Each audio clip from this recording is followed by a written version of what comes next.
When I asked my sister to help with bills during my illness, she said, "I don't have time." A month later, she called for a house loan. "Sorry, I don't have time for that," I replied. Now she's still renting after a long illness. I asked my sister to help with bills while I was in the hospital. She said, "I don't have time for that. Ask someone else." I recovered and said nothing. A month later, she called asking for a loan for a down payment on a house. "Sorry," I said. "I don't have time for that. Ask someone else." She shouted, "But this is important. It's my dream house." And paying my bills during my illness was about survival, I said, hanging up. Now she's still renting and complains to everyone about my coldness. I bought shares in the company that makes the drug that saved me. Sometimes the best investment is a lesson for ungrateful relatives. So y'all know how they say blood is thicker than water? Well, sometimes your own blood can stab you in the back faster than a stranger. Let me tell you about my sister Karen. Yeah, fitting name, right? We grew up in this little suburb outside of Denver, sharing clothes and secrets and all that sisterly stuff. But man, life has a way of showing you who's really got your back when the chips are down. It all started last spring when I got hit with what I thought was just a nasty case of bronchitis. I was popping Tylenol like Tic Tacs, thinking I'd kick it in a few days. Spoiler alert, I didn't. After a week of feeling like I was breathing through a Wendy's straw, I finally dragged myself to urgent care. The doc took one look at me and was like, "Honey, you're not going home today." Turns out I had developed pneumonia that was going south real quick. They admitted me to the hospital right then and there. Not gonna lie, it was pretty scary. There I was, 32 years old, hooked up to oxygen, watching nurses hustle around with that serious look they get when things aren't good. My bank account was already on life support before all this went down. I just put a down payment on a used Subaru the month before and was still recovering financially. My insurance was decent but not great. One of those high deductible plans that's awesome until you actually need it. Then it's about as useful as a screen door on a submarine. 3 days into my hospital stay, I realized my rent and utilities were coming due, and my phone was blowing up with payment reminders. My boss at the marketing firm where I work was super understanding, but short-term disability wasn't going to kick in fast enough. I needed help, and fast. So I called Karen, my big sis, the one who's always posting those cheesy "sisters are forever" memes on Facebook and tagging me. She'd just gotten this sweet promotion at her accounting firm, and was always humble bragging about her fat paychecks. I figured if anyone could float me a loan to cover my bills for a month, it'd be her. "Hey, Car," I wheezed into the phone. "I hate to ask, but I'm in a real bind here with these hospital bills coming plus rent. Could you maybe help me out until my disability kicks in? I promise I'll pay you back as soon as I'm on my feet." There was this long pause, and I could hear her clicking away at her keyboard, not even pausing her work to talk to her hospitalized sister. "Karen, you there?" "Yeah, I'm here. Look, I don't have time for that right now. Can't you ask someone else? What about mom and dad? Or your boyfriend?" she said, sounding annoyed that I'd interrupted her precious spreadsheets. "They're already helping with other stuff," I said, trying to keep my voice steady. "Mom and dad are watching my dog and bringing me stuff at the hospital. And Josh and I broke up, remember? Oh, right. Well, I've got this huge project due, and I just can't deal with transferring money and all that right now. Maybe ask a friend. Sorry, but I've got to run to a meeting. Feel better." And just like that, click, she was gone. I stared at my phone like it had just insulted my mama, the sister who'd borrowed my prom dress, who I'd helped move like 5 times, who I'd loaned my car to for a month when hers was in the shop. That sister couldn't find time to help me pay my rent while I was fighting pneumonia? "I'm not gonna front," I cried. Like, ugly cried into my hospital pillow. The nurse came in and thought my oxygen levels had dropped because my face was so red. Between gasps, I explained what happened, and this angel of a woman named Trisha sat down and patted my hand. "Honey, sometimes the people we expect the most from give us the least," she said, sliding me an extra pudding cup from her pocket. "But you focus on getting better. The rest will work itself out." Update. Y'all have been so supportive in the comments. Seriously, it's like having a digital army of siblings who actually give a damn. Several people asked how I managed my bills. My parents ended up helping more than they should have, and my bestie Jess set up a small GoFundMe among our friends. Anyone have advice on rebuilding a relationship with someone who's shown their true colors? I'm torn between cutting ties completely and giving her another chance. Trisha was right about one thing. I needed to focus on getting better. The pneumonia had taken a nasty turn, developing into something called emphysema, which is basically when your lung gets a pocket of infected fluid. Not to get too graphic, but they had to drain that mess with a tube in my chest. 0 out of 10. Do not recommend. For 2 straight weeks, I was in that hospital bed watching daytime TV until I could recite every pharmaceutical commercial by heart. "Ask your doctor if Plaxivir is right for you," became my delirious catchphrase. Whenever the nurses came to check my vitals, through it all, not a single visit from Karen. No flowers, no get well card. Nothing but a couple of "how are you feeling" texts that felt about as genuine as those automated birthday wishes from your dentist's office. My parents were solid, though they're getting older and couldn't help financially. My crew from work sent a care package with dry shampoo, fuzzy socks, and enough snacks to feed a small army. Even my ex Josh dropped off some magazines and an iced coffee. But my own sister? Radio silence. Eventually, I started getting better. The doctors switched me to an antibiotic that finally kicked that infection's butt. After nearly 3 weeks in the hospital, they sent me home with enough pill bottles to open a small pharmacy and strict instructions to rest. Getting back on my feet was a whole other battle. My savings were decimated, and I had to set up payment plans with the hospital. I picked up extra freelance work when I could breathe without coughing up a lung. Slowly but surely, I started climbing out of the financial hole. Through it all, I didn't say a word to Karen about her cold shoulder. When we saw each other at Mother's Day brunch, I acted normal. When she posted pics of her and her boyfriend Chad's trip to Cancun, I dutifully double-tapped. I wasn't plotting revenge or anything dramatic like that. I just filed the information away. Karen's not someone I can count on when things get real. Summer rolled around, and I was finally starting to feel like myself again. I was back at work full-time, had paid off the most pressing medical bills, and even started hitting the gym again. Though let me tell you, pneumonia will wreck your endurance worse than a night of tequila shots. Then out of nowhere, Karen called me on a Tuesday evening. I was chilling on my balcony with a White Claw, watching the sunset, when my phone lit up with her face. "Hey, sis," she chirped, sounding suspiciously cheerful. "How are you feeling these days?" "Much better," I said, taking a sip. "What's up?"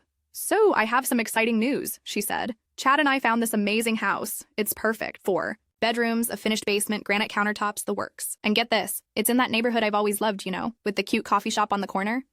"That's awesome," I said, genuinely happy for her. Karen and Chad had been renting a mediocre apartment for years while they saved up.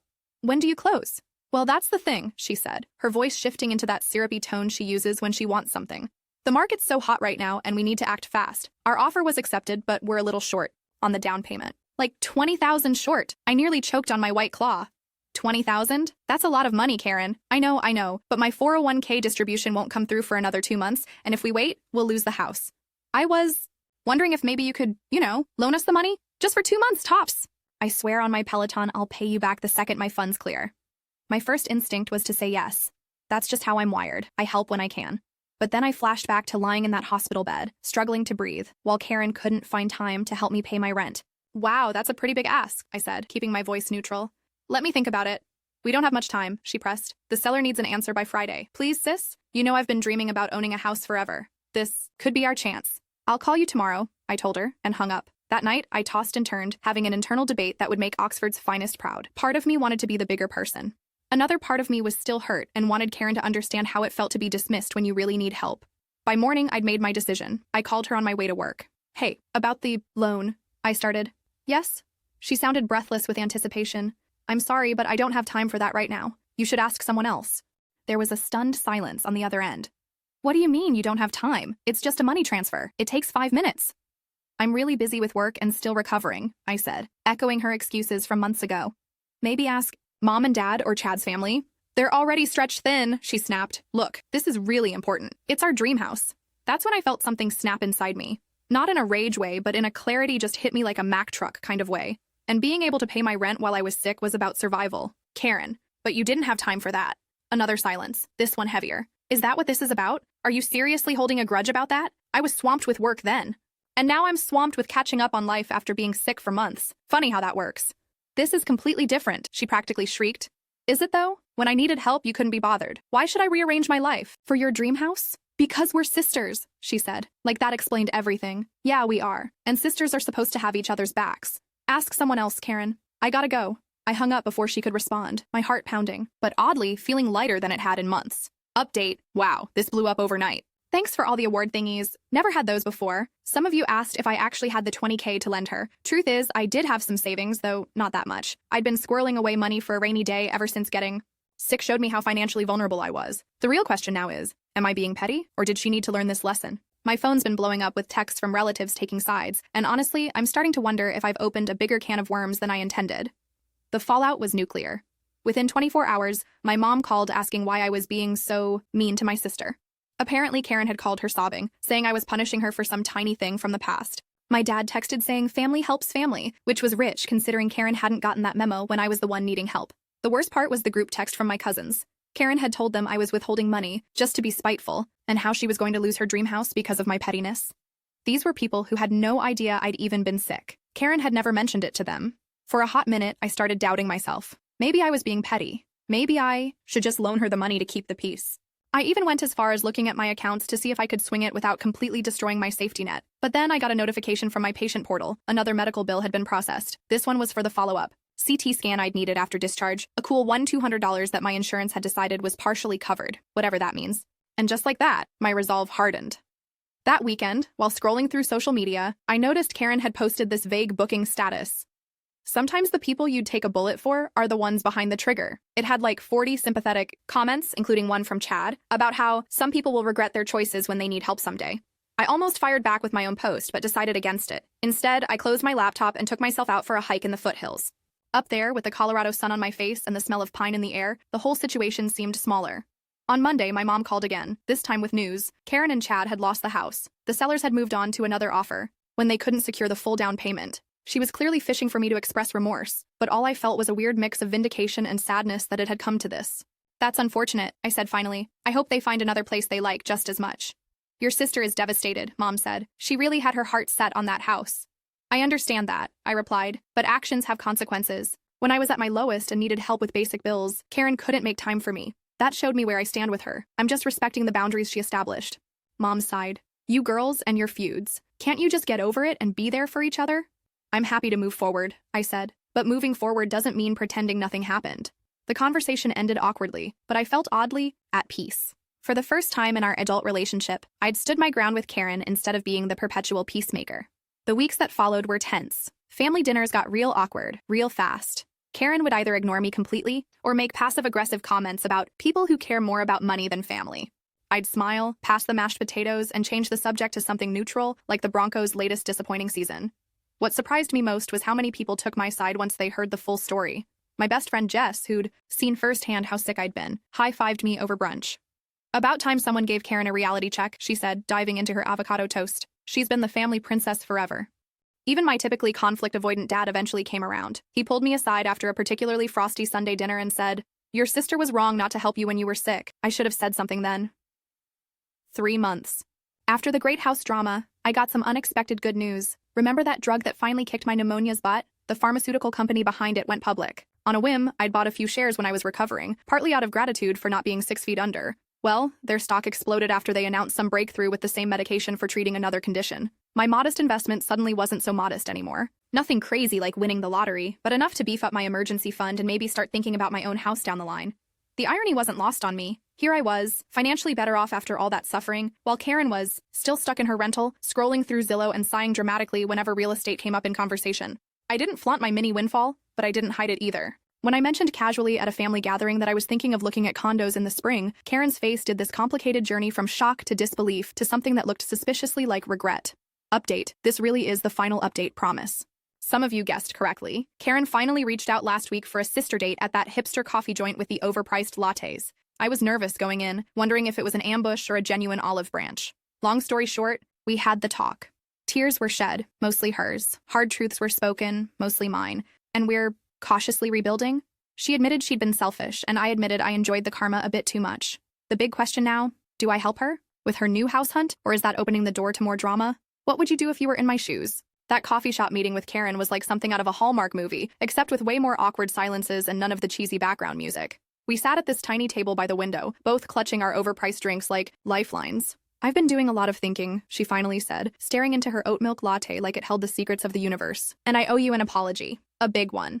I nodded, but didn't jump in to make it easier for her. Some apologies need their space to fully unfold. When you were sick, I was wrapped up in my own stuff. I had this big project, and Chad and I were already looking at houses, and she trailed off, realizing these sounded like excuses. The truth is, I failed you. As a sister, as a friend, as a decent human being. And then I had the nerve to get mad when you wouldn't help me with the house. Yeah, that pretty much sums it up, I said, taking a sip of my Americano. I didn't even visit you in the hospital, she continued, her voice cracking. Mom told me later how bad it really was, that you could have... She couldn't finish the sentence.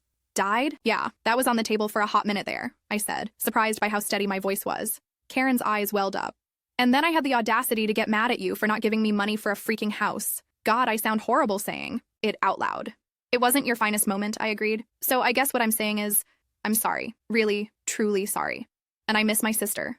I took a deep breath. This was the apology I'd wanted, but now that it was happening, I wasn't sure what to do with it.